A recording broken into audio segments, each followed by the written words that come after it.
Restons en Afrique, où une nouvelle loi française fait craindre la disparition de milliers d'emplois au Maghreb et en Afrique de l'Ouest. À partir du 11 août, le démarchage téléphonique sans consentement sera interdit en France. Alors au Maroc, où se trouvent beaucoup de centres d'appel, Maud Ninov était aux côtés des salariés.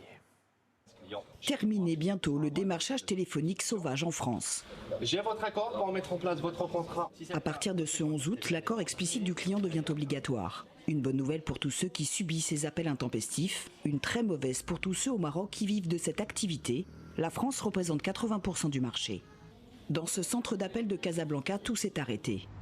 Une cinquantaine de salariés travaillaient pour cette société française installée au Maroc depuis 20 ans. Même si les objectifs devenaient de plus en plus durs à cause de la loi anti-démarchage, on les atteignait toujours. Depuis le 9 juillet, on n'a plus de salaire, plus de travail, plus aucun responsable dans les locaux. Nous sommes 48 salariés dans le flou total. Réunion de crise à Casablanca de la Fédération nationale des centres d'appel.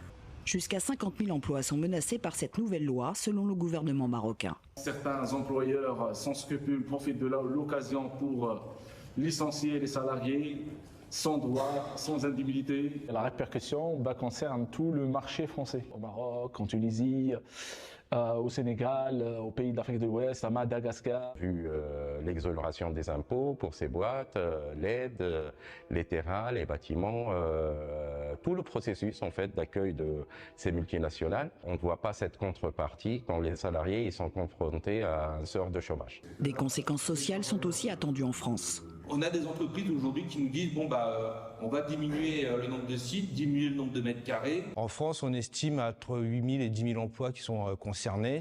À Tanger, cette société longtemps spécialisée dans le démarchage pour de grands groupes français promet qu'elle ne licenciera pas.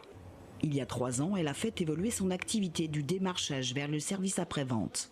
On est en effet sur une activité qui n'est pas réglementée dans le cadre du démarchage téléphonique puisque ce sont les clients qui appellent les marques. La première alerte était survenue en 2020 avec l'interdiction en France du démarchage téléphonique dans certains secteurs, puis à certains jours, à certaines heures en 2023.